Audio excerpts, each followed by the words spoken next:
صدائے حق نیوز، حق و صداقت کی بے باک آواز۔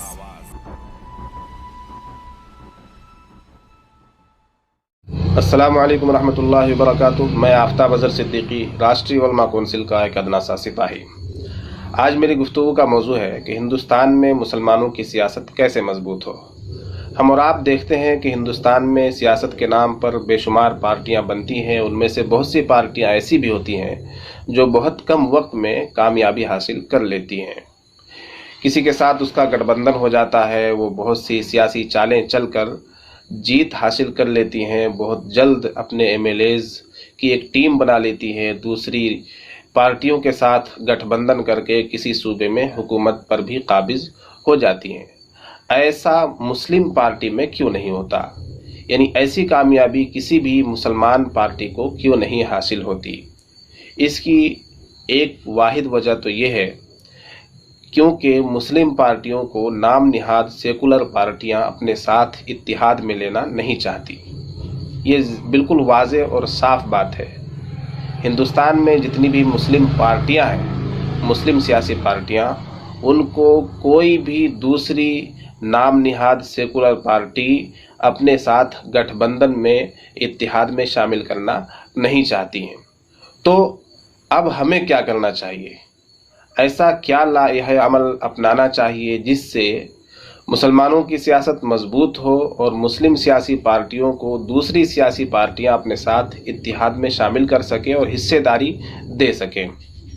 اس کے لیے ہمیں سوچ وچار کر کے، غور و فکر کر کے جو سمجھ میں آیا ہے وہ یہ ہے کہ ہمیں سب سے پہلے اپنے اتحاد کی طاقت کا مظاہرہ کرنا ہوگا، اپنی صفوں میں اتحاد کرنا ہوگا۔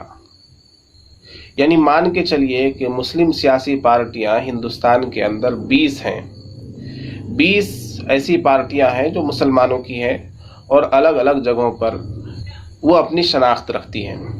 اب انہیں کیا کرنا چاہیے کہ آپس میں اتحاد کر کے، گٹھ بندھن کر کے کسی ایک صوبے کے الیکشن میں، انتخابات میں زور آزمائی کرنا چاہیے۔ یعنی جیسے ابھی بہار کا الیکشن آنے والا ہے، تو بہار کے 2020 کے اسمبلی انتخابات میں اگر 10 یا 20 مسلم پارٹیاں آپس میں اتحاد کر کے بہار کی تمام سیٹوں پر الیکشن لڑ لیں، تب اپنی طاقت کا مظاہرہ ہو سکتا ہے۔ تب جا کر دوسری پارٹیوں کی آنکھ کھل سکتی ہے، تب جا کر وہ ہمارے ساتھ اتحاد کا اور گٹھ بندھن کا ہاتھ بڑھا سکتے ہیں۔ لیکن اس کے لیے بہت زیادہ محنت کی ضرورت ہے۔ پہلی بات تو یہ ہے کہ ہماری جو اپنی پارٹیاں ہیں، ان پارٹیوں میں اتحاد کیسے ہو، اس کی کیا شکل و صورت ہو، اس کے لیے ہمارے ملی رہنماؤں کو سامنے آنا ہوگا، انہیں ایک جگہ مل کر بیٹھنا ہوگا اور ان تمام سیاسی پارٹیوں کو لے کر بیٹھنا ہوگا، انہیں اتحاد کے اور گٹھ بندھن کے جو مستقبل میں فوائد ہیں وہ بتانے ہوں گے، اور پھر اتحاد کی کیا شکل و صورت ہونی چاہیے، کیا شرائط ہونے چاہیے، یہ شرائط طے کر کے تب جا کر اتحاد ہو سکتا ہے۔ اور پھر یہ کہ اتحاد کے بعد بھی بہت زیادہ محنت کی ضرورت ہے، اور اپنی قوم میں محنت کی ضرورت ہے کہ ان کی ذہن سازی کی جائے، اپنے ووٹ کی طاقت کا انہیں احساس دلایا جائے، اپنے ووٹ کو اپنے لیے، اپنے حقوق کے لیے استعمال کرنے کی ترغیب دی جائے، جگہ جگہ جا کر، ڈور ٹو ڈور جا کر مسلمانوں کو ووٹ کی اہمیت سمجھائی جائے اور اپنے ووٹ کو اپنی قیادت کھڑی کرنے کے لیے استعمال کرنے کی ترغیب دی جائے۔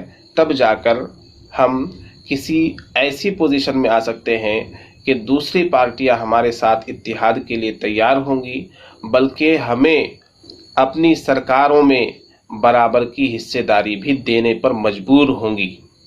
اس بارے میں خاص طور پر تمام صحافی حضرات سے، قلمکار دوستوں سے گزارش کروں گا کہ وہ اس موضوع پر قلم اٹھائیں اور تمام سیاسی پارٹیوں کو، جو مسلم سیاسی پارٹیاں ہیں، انہیں خط لکھ کر یا مضامین لکھ کر اس طرف قدم بڑھانے کی دعوت دیں کہ کم از کم جب دوسرے لوگ آپ کو اتحاد میں نہیں لینا چاہتے تو کم از کم آپ اپنی صفوں میں تو اتحاد کیجئے، آپ اپنے درمیان گٹھ بندھن کر کے الیکشن لڑیے، اپنی طاقت کا مظاہرہ کیجئے۔